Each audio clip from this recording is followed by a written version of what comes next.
When I was in school, my favorite thing was recess. You guys have recess, right? I loved recess. Best part of the day.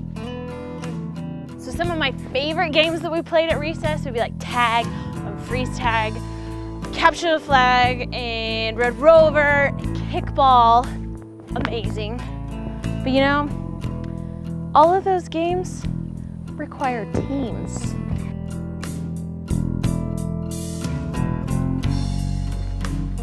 You know the easiest way to pick teams, right? Team captains.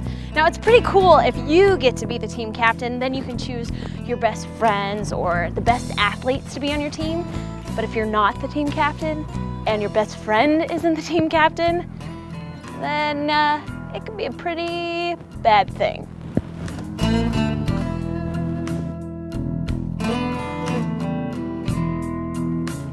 You know, as the team captains start picking their teams, you just stand there hoping that they're gonna call your name. And I remember thinking to myself, please, somebody just call my name. And you wait and you wait, and the thing is, nobody likes getting picked last. It's hard because I think we get judged based on how we look on the outside, you know?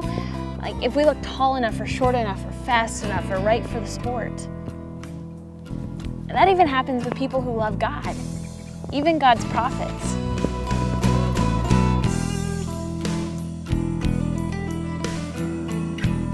There once was a prophet of God named Samuel. God actually came to Samuel and said that he was supposed to go and pick the next king of Israel. God told him to go to the city of Bethlehem and to find a man named Jesse. When Samuel came to Bethlehem, he found Jesse and learned that he had many sons. Samuel told Jesse that he thought it would be a good idea for Jesse and his sons to worship God together with Samuel and enjoy a meal together. Jesse thought it was a pretty good idea, so he decided to call his sons. Well, most of them. So, as Jesse stands with Samuel, his first son walks in, and Samuel thinks to himself, "This has got to be the new king. Just look at this guy, he's huge." But God told Samuel, "Looks aren't everything. You can't be impressed by the outside. This is not the guy I've picked to be king. Men look at the outside, but God looks at the inside. I look into their hearts."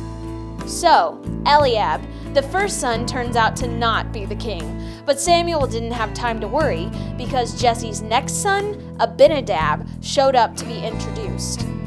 Even though Abinadab was handsome, Samuel knew that Abinadab wasn't God's choice for king either. Next, Jesse's son Shammah came. Samuel got pretty excited because he was a good dresser and looked the way a king should. But Samuel realized that Shammah wasn't going to be the king either. On and on this continued to happen with each of the rest of Jesse's sons. Some were warriors, some were strong, some were just fun to be around. But God was looking for something different. Samuel turned to Jesse and said, "Don't you have any other sons?" Jesse did have another son, but he was so young and inexperienced that they hadn't even told him about the dinner. David, the youngest, was out taking care of the family sheep. The other sons of Jesse must have been pretty surprised to hear that Samuel wanted to meet the runt of the family, who was just a shepherd boy. Everyone was getting pretty hungry, but Samuel told them they weren't moving or eating until someone sent for David.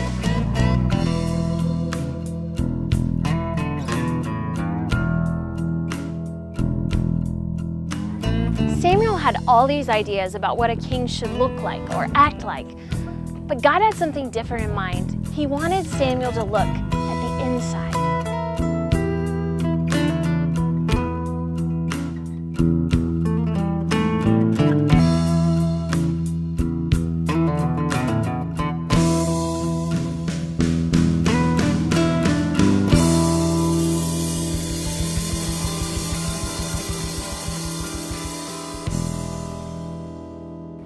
So, what do you think happened next?